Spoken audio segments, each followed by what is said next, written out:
நண்பர்களே வணக்கம்.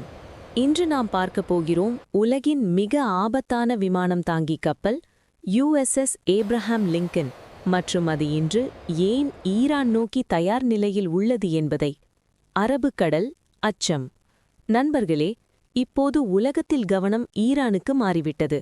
அமெரிக்காவின் ஏப்ரஹாம் லிங்கன் கப்பல் கட்டளை வந்தால் தாக்க தயார் நிலையில் கடலில் உள்ளது. இதன் இலக்கு ஈரான். இது வெறும் கப்பல் அல்ல, இது மிதக்கும் ஒரு ராட்சத நகரம் போலவே செயல்படுகிறது. ஏப்ரஹாம் லிங்கன் விமானம் தாங்கி கப்பல் என்று சொன்னால் என்ன அர்த்தம்? இது 1989ஆம் ஆண்டு சேவையில் சேர்ந்தது. வளைகுடா போர் முதல் ஆப்கான் போர் வரை பல யுத்தங்களில் நேரடியாக களமிறங்கிய அனுபவம் கொண்டது. இதில் ஒரு நேரத்தில் 90 போர் விமானங்கள் பறந்து இலக்குகளை தாக்க முடியும். 5200 பேர் கொண்ட ஒரு உயிருடன் நகரும் நகரம். இங்கே விமானப்படையினர், மாலுமிகள், தொழில்நுட்ப பணியாளர்கள் மற்றும் கப்பல் பணியாளர்கள் மொத்தம் 5200 பேர் 24 மணி நேரமும் விழிப்புடன் இருக்கிறார்கள். பாதுகாப்பா? சாதாரண ஏவுகணை எதிர்ப்பு சாதனங்கள் போதும் என்று நினைத்தால் தவறு. சீஸ்பாரோ, ராம் போன்ற ஏவுகணைகள், மின்னணு ஜாமிங் அமைப்புகள், எதிரியின் ரேடார்களை முடக்க.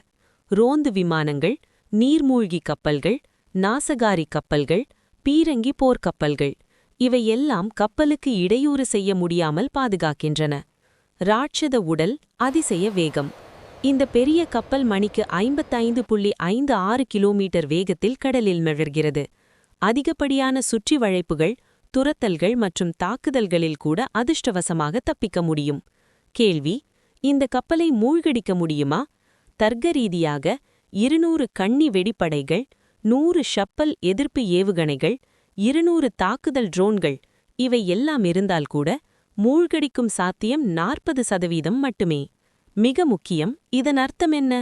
நண்பர்களே, உலகின் மிக சக்தி வாய்ந்த விமானம் தாங்கி கப்பலையும் சாதாரண ராக்கெட் தாக்குதலால் மூழ்கடிக்க முடியாது. இது அழிவின் சக்தியும் பாதுகாப்பின் வல்லமை கூடும் மிகப்பெரிய ராட்சதம்.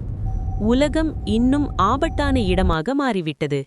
நண்பர்களே, உங்களுக்கு தெரிந்து கொள்ள வேண்டிய விஷயம், இந்த விமானம் முடிந்தால் களத்தில் வெற்றி பெறும் அதிவேக போர்க்கப்பல் என்று சொல்லலாம். லைக் பண்ணுங்க, சப்ஸ்கிரைப் பண்ணுங்க, கமெண்ட் பண்ணி உங்கள் கருத்துக்களை பகிரங்கமாக சொல்லுங்க.